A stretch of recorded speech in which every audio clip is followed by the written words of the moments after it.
Friends, आज हम class 12th business studies chapter second topic significance of principles of management के बारे में स्टडी करेंगे। इट मीन्स कि सिग्निफिकेंस क्या है, जो प्रिंसिपल ऑफ मैनेजमेंट पहले पढ़े हैं उनके सिग्निफिकेंस क्या है।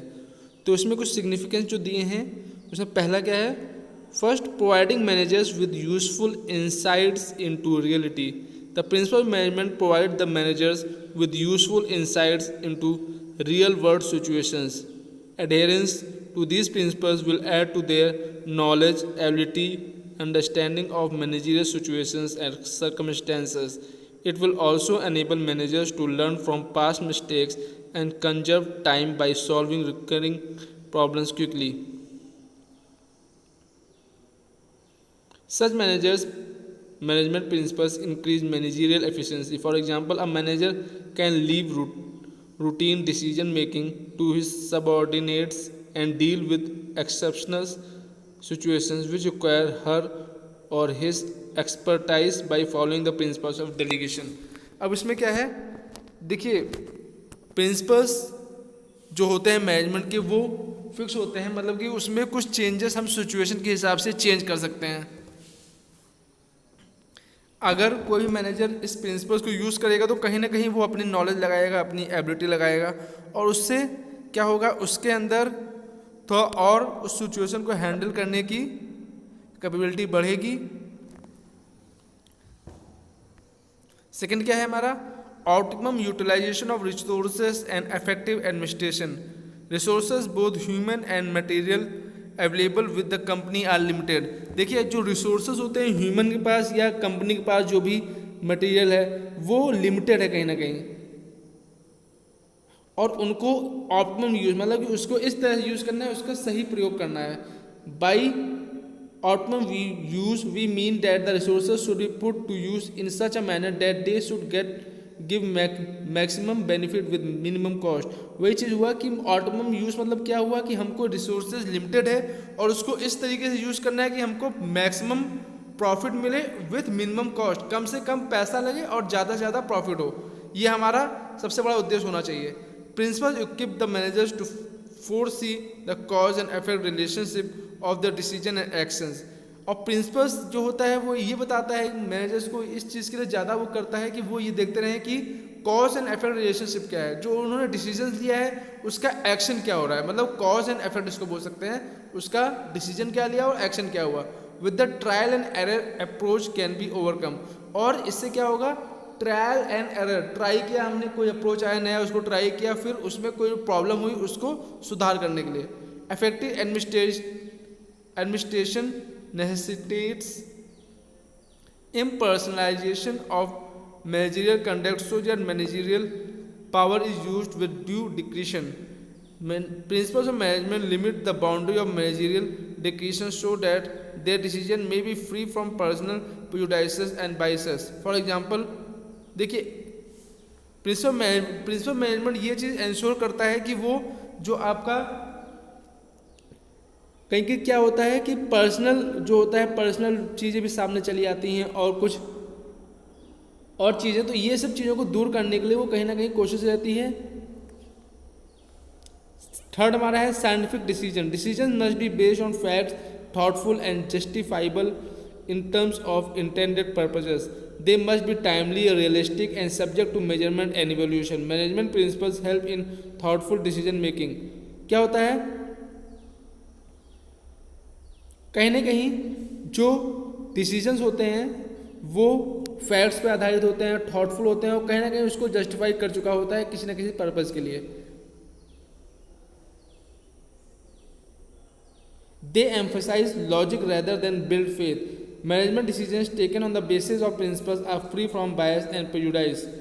दे are based on objective assessment of the situation. मतलब इसको प्रिंसिपल बनने में बहुत ज़्यादा टाइम लगता है और वो प्रेजुडाइसेस और बायसेस से, जैसे बहुत सारे अंधविश्वास होते हैं, गलत फहमियाँ होती हैं लोगों की, उन सबसे दूर होता है। Meeting changes environment requirements. Although the principles are in nature of general guidelines but they are modified and as such help managers to meet changing requirements of the environment. जो प्रिंसिपल्स होते हैं वो इस तरीके से भी मॉडिफाइड हो सकते हैं कि वो जो चेंजिंग एनवायरनमेंट, देखिए एनवायरनमेंट जो हमारा वर्किंग जो कंपनी है कोई भी, उसका भी वर्किंग होती है, उसका किस हिसाब से काम करना है, और ह्यूमन का जो अलग अलग टेक्नोलॉजी आती जा रही है वो सब चेंजेस होते रहते हैं, उसके हिसाब से अडॉप्ट भी करना होता है।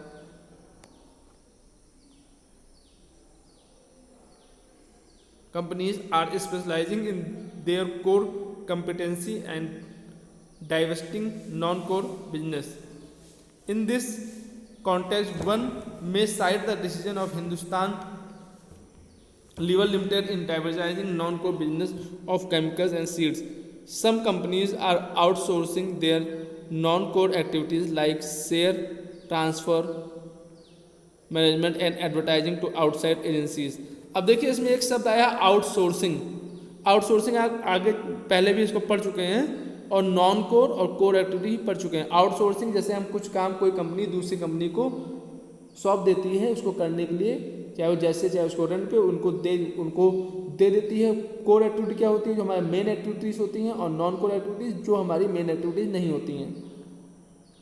Fulfilling social responsibility, the increased awareness of the public forces businesses especially limited companies to fulfill their social responsibility।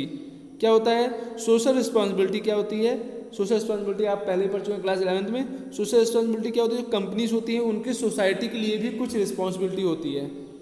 Management theory and management principles have also evolved in response to their demands. Moreover the interpretation of principles also assumes never end contemporary meaning with the change in time. So if one were to talk of equity today, it does not apply to wages alone. Value to the customer, care for environment, dealing with business associates would all come under the purview of this principle.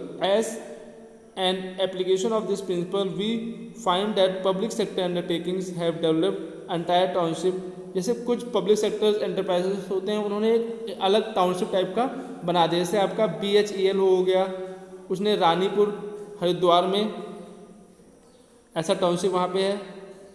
ऐसे बहुत सारे आपके examples हैं। 6 हमारा management training education and research. Principles of management are at the core of management theory. As such, they are used as a basis for management training, education and research. You must be aware that entrance to management institutes is preceded by management aptitude test। जैसे management institutes में जो entrance होते हैं, जो entry करने के exams होते हैं, उसमें मैक्सिमम क्या होता है, मैनेजमेंट एप्टीट्यूड टेस्ट ही होता है। Do you think that this test could have been developed without any understanding of management and principles and how they may be applied in different situations? क्या आप ये सोच सकते हैं कि क्या ये बिना किसी जो मैनेजमेंट प्रिंसिपल्स तैयार किए गए हैं, इसमें बनाए जाते हैं, पूछे जाते हैं, वो बिना किसी टेस्ट के या बिना किसी सिचुएशन अप्लाई किए बनाए दिए जाते हैं? ऐसा नहीं है। These principles provide basic background for the development of management as a discipline. Professional courses such as MBA, Master of Business Administration, MBA, BBA, Bachelor of Business Administration also teach these principles as part of their curriculum at the beginners level। क्या होता है, शुरुआत में इन courses में हमारे management के principles होते हैं, उनके बारे में बताया जाता है। These principles enable refinement of managerial practice as well as facilitating the development of new management techniques. Thus, we see that techniques like operation research, cost accounting, just-in-time, Kanban and Kaizen have developed due to further research of this। और इस principles पे researches होते रहते हैं, उसके result में हमारे बहुत सारे कोर्सेस हो गए, जो भी हो गए, वो सब आगे आते जा रहे हैं। In conclusion, it can be said that understanding the meaning, nature and significance of principles of management will help us to appreciate their applicability in real life situations। जैसे हम कंक्लूजन में ये बोल सकते हैं इधर अंतिम में कि नेचर, मीनिंग और सिग्निफिकेंस ऑफ प्रिंसिपल मैनेजमेंट वो हमें कहीं ना कहीं रियल लाइफ सिचुएशंस में हेल्प करते हैं प्रॉब्लम्स को टैकल करने के लिए।